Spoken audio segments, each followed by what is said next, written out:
जय हिंद, जय Bharat and welcome to Study Capital. अगर आपने इस वीडियो पे क्लिक किया है तो शायद तक अपने जीवन का सबसे इंपॉर्टेंट डिसीजन आपने ले लिया है। ठीक है, तो प्लीज वीडियो को लास्ट तक देखिएगा। लास्ट में आपको एज अ फोकस रिवॉर्ड मैं पीवाईक्यू भी देके जाऊंगा, लेकिन वो सीरियस ऑडियंस को जो वीडियो लास्ट तक देखेंगे, तब तक इंस्टाग्राम वाली ऑडियंस का फोकस तब तक इतना टिक नहीं पाएगा।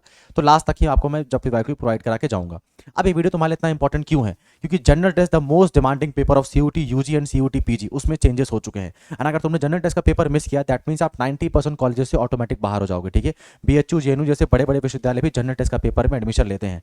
अच्छा सर, किस कोर्स के लिए है? हर कोर्स के लिए। तुमको बीए करना है, जनरल टेस्ट देना है। बीएससी करना है, जनरल टेस्ट देना है। बीकॉम करना है, जनरल टेस्ट देना है। बीबीए करना है, जनरल टेस्ट देना है। बीवॉक देना है, जनरल टेस्ट देना है। बीएलएलबी करना है, जनरल टेस्ट देना है। That mean general test is a common paper for each and every student. तो ये पेपर आपकी लिस्ट में होना ही होना चाहिए।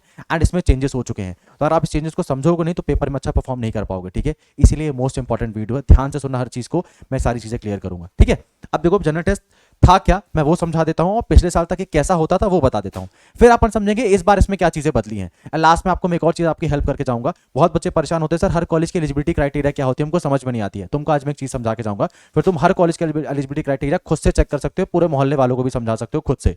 ठीक है, पर पहले अपन जनरल टेस्ट को समझ लेते हैं। तो जनरल टेस्ट की इंपॉर्टेंस क्या है सर, आपको मैं एक बात से समझा दूं। पिछले साल सीयूटी का एग्जाम 13,44,000 बच्चों ने दिया था। 13,44,000 बच्चों ने सीयूटी का एग्जाम दिया था। और आपको पता है जनरल टेस्ट का एग्जाम कितने बच्चों ने दिया था? 8.5 लाख बच्चों ने जनरल टेस्ट का एग्जाम दिया था। सोचो, 13 लाख बच्चों ने एग्जाम भरा है, उसमें से 8 लाख बच्चे जनरल टेस्ट का पेपर भर रहे हैं। क्यों भर रहे हैं भैया? क्योंकि हर जगह डिमांड है, बीए बीएससी बीकॉम बीएलएलबी कुछ भी करना है, जनरल टेस्ट तो देना ही देना पड़ेगा। इसलिए मोस्ट इंपॉर्टेंट पेपर है, तो तुमको भी जनरल टेस्ट देना ही पड़ेगा। तैयारी तुम्हारी कैसे होगी उस सब के बारे में भी बात करेंगे। अब ये समझ लो जनरल टेस्ट में आता क्या था सर। तो जनरल टेस्ट में हमारे एक्चुअली क्या था, आपके जनरल टेस्ट को चेक किया जाता था, जनरल एप्टीट्यूड या नॉलेज को चेक किया जाता था, जिसमें हमारे जीके जीएस आती थी। जीके जीएस में क्या होती है सर? Common knowledge. ऐसा नहीं तुमको इतिहासकार बन जाना है, थोड़ा बहुत आपको फंडामेंटल राइट्स के बारे में आना चाहिए। ज्योग्राफी के बारे में आपको माउंटेन्स के बारे में पता होना चाहिए, रिवर्स के बारे में पता होना चाहिए। हिस्ट्री के बारे में आपको थोड़ा बहुत इंपॉर्टेंट फैक्ट्स मालूम होने चाहिए, quit India movement, Mahatma Gandhi के सत्याग्रह के बारे में। देन आपको थोड़ा बहुत साइंस के बारे में आना चाहिए कि भैया विटामिन ए की कमी से कौन कौन सी बीमारी होती है। जनरल नॉलेज की चीज आपको मालूम होनी चाहिए। प्लस आपको करंट अफेयर पे स्पेशल फोकस करना है कि भैया इस साल का नोबेल पुरस्कार किसको दिया गया है फिजिक्स में, इस साल का नोबेल पुरस्कार किसको दिया गया है मैथ्स में, इस साल का ज्ञानपीठ पुरस्कार किसको दिया गया है, भारत पुरस्कार किसको दिया गया है, भारत रत्न किसको दिया गया है। तो ये आपके जीके जीएस वाला पार्ट का क्वेश्चन आता था। ठीक है, देन आपके आते थे मैथ्स प्लस रीजनिंग। अच्छा सर, जनरल टेस्ट में पिछले साल तक कितने क्वेश्चन आते थे यार? 60 क्वेश्चन आते थे। और पता है कमाल की बात क्या थी? 60 में से 50 क्वेश्चन ही करने पड़ते थे, 10 क्वेश्चन अपन छोड़ सकते थे जो हमारे काम के नहीं थे, उसको हम छोड़ सकते थे 10 क्वेश्चन वाले।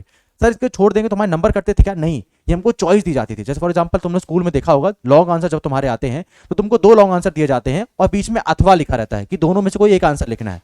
ये जनरल टेस्ट के पेपर में भी ऐसा ही हाल था। 60 क्वेश्चन आ रहा था, तुमको 50 क्वेश्चन करना था, एक क्वेश्चन 5 नंबर का था। तो तुम्हारा जनरल टेस्ट का पेपर कितने नंबर का होता था sir?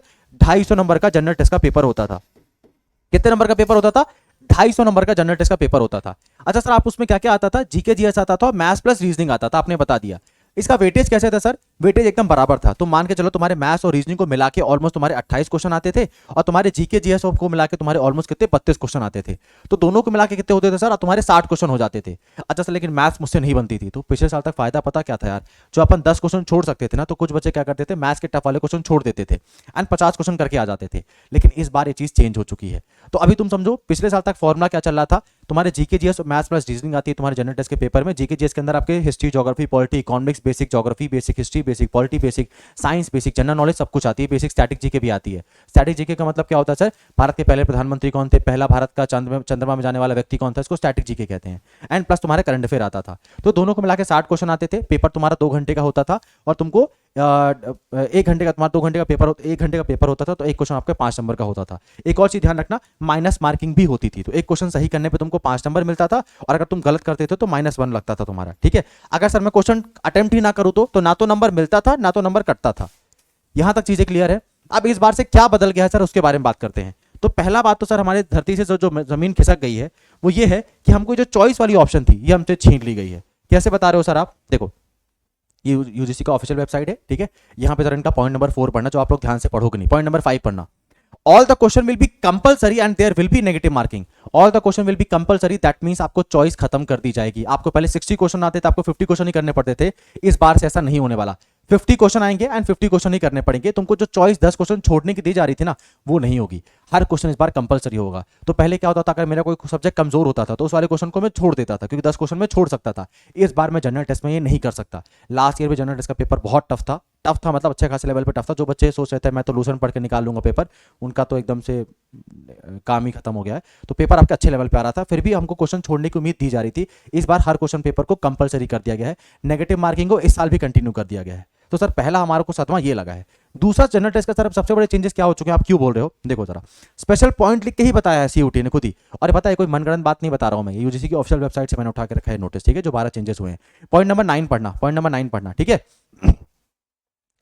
The general test currently in vogue is to be redesigned as a general aptitude test, ठीक है। हम जनरल टेस्ट में थोड़े बहुत चेंजेस करेंगे, थोड़े सुधार करेंगे, और आज से इसको जनरल एप्टीट्यूड टेस्ट कहा जाएगा। अब ये जनरल एप्टीट्यूड टेस्ट में ये लोग कौन से सिलेबस में चेंजेस करने वाले हैं, इसके बारे में हमको कोई जानकारी नहीं है। कब तक जानकारी नहीं होगी सर? फरवरी तक जानकारी नहीं होगी, क्योंकि फरवरी में ही फॉर्म आएगा, तभी पता लगेगा मेरा सिलेबस होने क्या वाला है एक्चुअली में जनरल टेस्ट का। तो ये लोग जनरल टेस्ट को अब जनरल एप्टीट्यूड टेस्ट बना रहे हैं। अच्छा सर, एप्टीट्यूड का मतलब क्या होता है? अब जरा समझ जाओ, एप्टीट्यूड के मतलब में क्या होता है, आपके और अवेयरनेस को चेक किया जाएगा, आपके जनरल एप्टीट्यूड, आपके प्रॉब्लम सॉल्विंग स्किल को चेक किया जाएगा, एंड मोस्ट इंपॉर्टेंटली आपके टाइम मैनेजमेंट को चेक किया जाएगा। इससे बिल्कुल फर्क नहीं पड़ता तुमने कहां से कोचिंग ली है, तुम 8 घंटा पढ़ाई करते थे, 4 घंटा पढ़ाई करते थे ना। अगर आप 1 घंटे में प्रेशर हैंडल कर सकते हो, 1 घंटे में टाइम मैनेजमेंट कर सकते हो, इसी को आपको एप्टीट्यूड टेस्ट कहते हैं। अगर आप में से किसी ने भी कभी एफकैट का एग्जाम दिया हो, हालांकि भी 12th में हो, कैसे दिया होगा, तो उसमें एप्टीट्यूड नॉलेज चेक होती है। एप्टीट्यूड टेस्ट में आप देखोगे बेसिकली क्या होता है, आपके ना टाइम मैनेजमेंट एबिलिटीज को चेक किया जाता है। तो उसमें क्या होता है, आपके रीजनिंग वाले क्वेश्चन की संख्या बढ़ सकती है, आपके मैथ्स वाले क्वेश्चन की संख्या बढ़ेगी नहीं, मतलब उतनी ही रहेगी। पहले 60 क्वेश्चन आते थे ना, तो रीजनिंग प्लस मैथ्स को मिला के अभी भी तुम्हारे 25 से 26 क्वेश्चन ही आएंगे, पर ना अब ज्यादा टाइम टेकिंग वाले क्वेश्चन आ जाएंगे। तो आपको चूज करना पड़ेगा, यार इस क्वेश्चन को अगर मैं सॉल्व करूंगा, ये क्वेश्चन मुझे 5 मिनट में बनेगा, तो इसके बजाय इस क्वेश्चन को मैं छोड़ देता हूं, मैं अगले क्वेश्चन सॉल्व करता हूं, क्योंकि मुझे एक स्मार्ट डिसीजन लेना पड़ेगा। अगर मैं इस क्वेश्चन को सॉल्व करता हूं तो मेरा टाइम ज्यादा जाएगा, तो तुमको कैलकुलेटेड रिस्क लेके चलना पड़ेगा। सेकंड, आपको अब जनरल अवेयरनेस में ध्यान रखना है, आपको स्टैटिक जीके आपके लिए रामबाण होने वाली है, मोस्ट इंपॉर्टेंट चीज होने वाली है, एंड आपका करंट अफेयर का वेटेज ही पढ़ने वाला है। और आपको जनरल नॉलेज की बेसिक चीजें भी आनी चाहिए कि फंडामेंटल राइट्स क्या होते हैं, फंडामेंटल ड्यूटीज क्या होते हैं, कॉन्स्टिट्यूशनल डे कब मनाया जाता है, पराक्रम दिवस कब मनाया जाता है, इंटरनेशनल वुमेन्स डे कब मनाया जाता है। हिस्ट्री में आपको बेसिक फैक्ट्स एटलीस्ट आने चाहिए, बेसिक्स कह रहा हूं मैं, बहुत डिटेल में नहीं जाना है। अच्छा एक और चीज सर, हमको हिस्ट्री क्या बहुत डिटेल में पढ़नी है जीके जस्ट ना, एप्टीट्यूड टेस्ट में आपको बहुत नॉर्मल लेवल की आनी चाहिए, मतलब एक तरह से कह सकते हैं ना, जिसको कहते हैं जनरल अवेयरनेस।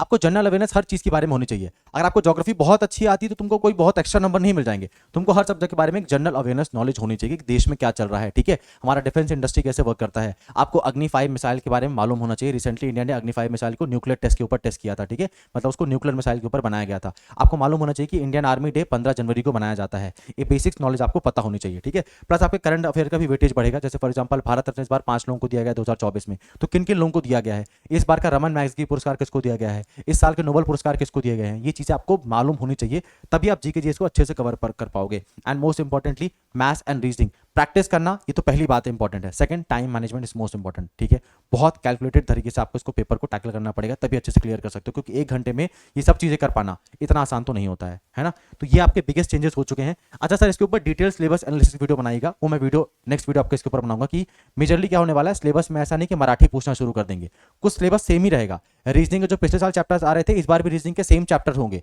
हिस्ट्री बदल नहीं जाएगी, मैथ्स बदल नहीं जाएगी, रीजनिंग बदल नहीं जाएगी, तो वो चीजें तो सेम ही होने वाली है, तो उनके ऊपर मैं वीडियो बना दूंगा। जो हमारा कुछ चीजें बदलेंगे, ये लोग जो जनरल एप्टीट्यूड टेस्ट बनाएंगे, उसको हम लोग फरवरी में पढ़ लेंगे, अगर इन्होंने कुछ चेंजेस किए। अगर चेंजेस होते भी हैं तो इक्का दुक्का चेंजेस होंगे। बाकी मैथ्स के प्रॉफिट एंड लॉस परसेंटेज जो पहले साल आता था वो इस साल भी आएगा, बदल नहीं जाएगा। जो जीके जीएस पिछले साल थी वो इस साल आएगी, बदल नहीं जाएगी। जो रीजनिंग पिछले साल थी वो भी इस साल आएगी, बदल नहीं जाएगी। तो वो चीजें तो कंपलसरी है। एक दो चैप्टर का ये लोग ऐड करते हैं, मान लो डाटा इंटरप्रिटेशन को ऐड कर दिया, स्टैटिस्टिक्स को ऐड कर दिया, कंप्यूटर को ऐड कर दिया, तो उसको अपन पढ़ सकते हैं फरवरी में। पर अगर तुम फरवरी के इंतजार में बैठे हो और ना तुम्हारा मैथ्स तैयार है, ना तुम्हारा रीजनिंग तैयार है, ना तुम्हारा जीके जीएस तैयार है, तो फिर पेपर मत देना, क्योंकि तुम्हारा नंबर भी वैसे ही आने वाले हैं जैसे तुम्हारा कंडीशन चल रही है, ठीक है, 5-10 नंबर ही आएगा तुम्हारा। लास्टली, जैसा मैंने कहा था, एज अ फोकस रिपोर्ट आपको मैं पीवाईक्यूज प्रोवाइड करा के जाऊंगा, आपको मैं बैचेस के बारे में भी प्रोवाइड करा के जाऊंगा, ठीक है। तो अगर आप हमारे साथ जुड़ के तैयारी करना चाहते हो तो इंडिया का मोस्ट अफोर्डेबल बैच हम लोग रन कर रहे हैं। इससे ज्यादा अफोर्डेबल बैच अगर आपको कहीं कोई प्रोवाइड करा रहा है एंड इस क्वालिटी ऑफ एजुकेशन में, मैं आपको अपना बैच फ्री में देने को रेडी हूँ, ठीक है। एंड मोस्ट अफोर्डेबल सिर्फ नाम के लिए नहीं कह रहा हूँ मैं, सच में मोस्ट अफोर्डेबल है। सिर्फ आपके 999 999 में हमारा बैच स्टार्ट है, ठीक है, 999 में। तुम लोग मॉल या अपने बर्थडे पार्टी में भी ज़्यादा खर्चा कर देते हो, ठीक है, जियो का रिचार्ज भी ज़्यादा महंगा कर लेते हो। सिर्फ 999 में फुल जनरल टेस्ट की तैयारी कराई जाएगी आपको। एंड जनरल टेस्ट में हम लोग पूरा आपकी एक लैंग्वेज पढ़ाएंगे, इंग्लिश हिंदी में से दो एक लैंग्वेज पढ़ाएंगे, प्लस आपको history, geography, polity, economics, static GK, current affair, maths plus reasoning, पूरा कंप्लीट सिलेबस कराया जाएगा। इसके साथ साथ अगर आप हमारे डोमेन सब्जेक्ट्स को ज्वाइन करना चाहते हो तो उसको भी ज्वाइन कर सकते हो। लास्टली, अगर तुम वीडियो यहाँ तक रुके हो तो बैच ऑलरेडी 999 का है, लेकिन मैं फिर भी तुमको डिस्काउंट देके जाऊंगा, ठीक है। इस कूपन कोड को यूज करना, विपुल सर 30, मैं यहाँ से लिख देता हूँ, इस कूपन कोड को यूज करना, ठीक है। एक कूपन कोड है संस्कार SANS, एक सेकेंड, संस्कार SANSKAR सर 30, ठीक है, संस्कार सर 30 के बाद स्पेस मत देना, 30 के बाद रुक जाना एंड यूज करना, तुमको 30% का डिस्काउंट देखने को मिलेगा, ठीक है। और सर अगर मुझे जनरल टेस्ट का भी अगर मुझे जनरल टेस्ट का बैच लेना है, साथ में मुझे डोमेन सब्जेक्ट का बैच लेना है, तो कितने प्राइस का मिल जाएगा? वो तुमको 1499 रुपये का मिल जाएगा। और अगर तुम इस कोड को यूज़ करोगे, तो तुमको उसके अंदर भी 30% का डिस्काउंट मिल जाएगा। मतलब तुमको 999 रुपये में पूरा का पूरा बैच पड़ जाएगा यार। Domain plus general test plus language, ठीक है। मैं बता रहा हूँ जो जितने कोचिंग वाले ना एक एक डोमेन को वो लोग 500 रुपये में बेच रहे हैं, हम तीनों domain language and general test को 1999 में as a combo package provide करा रहे हैं, जिसमें आपका बीए का कॉम्बो पैकेज है, बीएससी का कॉम्बो पैकेज है, बीए एलएलबी का कॉम्बो पैकेज है and BSc agriculture and physics chemistry सभी का कॉम्बो पैकेज है, ठीक है। संस्कार सर 30 यूज करना। दूसरा कूपन कोड है विपुल सर 30, दोनों में 30% का डिस्काउंट मिलेगा, ठीक है। विपुल सर 30 के पास स्पेस मत देना एंड आपको 30% का डिस्काउंट मिलेगा। मोस्ट इंपॉर्टेंट बात सर, तुमको टेस्ट सीरीज फ्री मिलेगी अगर तुम इस कोड का यूज करते हो, तो टेस्ट सीरीज तुमको फ्री मिलेगी, ठीक है। लास्टली बिना तुम्हारा टाइम वेस्ट करते हो तुमको जल्दी से पीवाईक्यू प्रोवाइड करा देते हैं, ठीक है। 9198451120 इस व्हाट्सएप नंबर में मैसेज करना एंड तुमको जिसके भी पीवाईक्यू चाहिए आप मुझे मैसेज करिए, आपको मैं उसके पीवाईक्यू प्रोवाइड करा दूंगा विद इन 1 डे, ठीक है। एक दिन का टाइम लगेगा, एक दिन के अंदर आपको सारे पीवाईक्यू प्रोवाइड करा दिए जाएंगे जिसके तुम डिमांड करोगे। अगर तुम फिजिक्स केमिस्ट्री मैथ्स पर जनरल टेस्ट के पीवाईक्यू बोलोगे सेंड कर देंगे, बीकॉम वाले बोलोगे सेंड कर देंगे, बीए वाले बोलोगे सेंड कर देंगे, ठीक है। लास्ट तुम्हारी छोटी सी प्रॉब्लम मैंने और सॉल्व करने के लिए बोला था, सर मुझे हर कॉलेज के एलिजिबिलिटी क्राइटेरिया चेक करना है, मैं कैसे चेक कर सकता हूँ? गूगल का इस्तेमाल करना, गूगल में लिखना CUT UG NTA, तुम उसकी ऑफिशियल वेबसाइट में आ जाओगे, यहाँ पे तुमको यूनिवर्सिटीज का सेक्शन मिलेगा, यूनिवर्सिटीज में क्लिक करना, देन तुमको यहाँ पे सारी की सारी, अभी सर्वर डाउन चल रहा है, तुमको यहाँ पे सारी यूनिवर्सिटीज की लिस्ट मिल जाएंगी, सारी की सारी यूनिवर्सिटीज देखो यहाँ पे लिस्ट बनी हुई है, देखो, ठीक है। अब मान लो मुझे चेक करना है BHU का एलिजिबिलिटी क्राइटेरिया, तो BHU का एलिजिबिलिटी क्राइटेरिया मुझे चेक करना है BLLB का, ठीक है। तो यहाँ पे लिखा हुआ है कि BHU में BLLB करने के लिए general test English, general test लगता है, लीगल स्टडीज लगता है और इंग्लिश हिंदी में से कोई एक लैंग्वेज का पेपर देना पड़ता है। ऐसे तुम हर कॉलेज का चेक कर सकते हो। फॉर एग्जांपल तुमको चेक करना है कि मैं central university of Andhra Pradesh का चेक करता हूं, तो खोलो इसको, चेक कर लो। बैचलर ऑफ आर्ट्स में उनको क्या लगता है? सिर्फ जनरल टेस्ट पेपर लग रहा है, देखो general test general test general test general test general test general test general test माई बाप है, ठीक है। जनरल टेस्ट तो देना ही देना है तुमको, जनरल टेस्ट के अलावा तुम्हारा जीवन काम में चलेगा नहीं, ठीक है। ऐसे तुमको किसी भी यूनिवर्सिटी का चेक करना है तुम चेक कर सकते हो। फॉर एग्जाम्पल तुमको आसाम यूनिवर्सिटी का चेक करना है, क्लिक करो, चेक करो इनका एलिजिबिलिटी क्राइटेरिया क्या है, इंग्लिश प्लस जनरल टेस्ट, ठीक है। जैसे तुम लोग हर यूनिवर्सिटी का चेक कर सकते हो। लास्टली पीवाईक्यू मैंने प्रोवाइड करा दिए हैं एंड दिसंबर आ चुका है, तो प्लीज भाई पढ़ाई करना स्टार्ट कर दो। अगर तुमने अभी भी तुम सो रहे हो, देर कर रहे हो ना, तो अब तुम्हारे हाथ से ट्रेन निकल जाएगी। अभी भी अगर मेहनत करने को तैयार हो तो आप लोग का पूरा सपोर्ट करने को हम लोग रेडी हैं, पर इससे और डिले किया ना तो अब अच्छी अच्छी यूनिवर्सिटी हाथ से निकलती जाएंगे, पर तुमको साइड में ही काम चलाना पड़ेगा, बढ़िया यूनिवर्सिटी नहीं मिलेगी। अभी प्लीज पढ़ाई करना स्टार्ट कर दो। मुझे मालूम है बोर्ड एग्जाम भी तुम्हारे शुरू है, लेकिन हमारे बैचेस में हम लोग ऑलरेडी 2 घंटे की ही क्लास देते हैं, 2 घंटे ज़्यादा नहीं पढ़ाएंगे। मालूम है तुम्हारे बोर्ड एग्जाम है, 2 घंटा तो दे सकते हो ना अच्छी यूनिवर्सिटी के लिए, इतना तो मेहनत कर लो। मैं तुमको नेक्स्ट वीडियो में मिलूंगा। लास्टली इतनी अच्छी इन्फॉर्मेशन एंड ऐसी ऑथेंटिक इन्फॉर्मेशन तुमको और कोई नहीं देगा, सिर्फ इस चैनल में ही मिलेगी, तो चैनल को सब्सक्राइब करके रखो। बाय।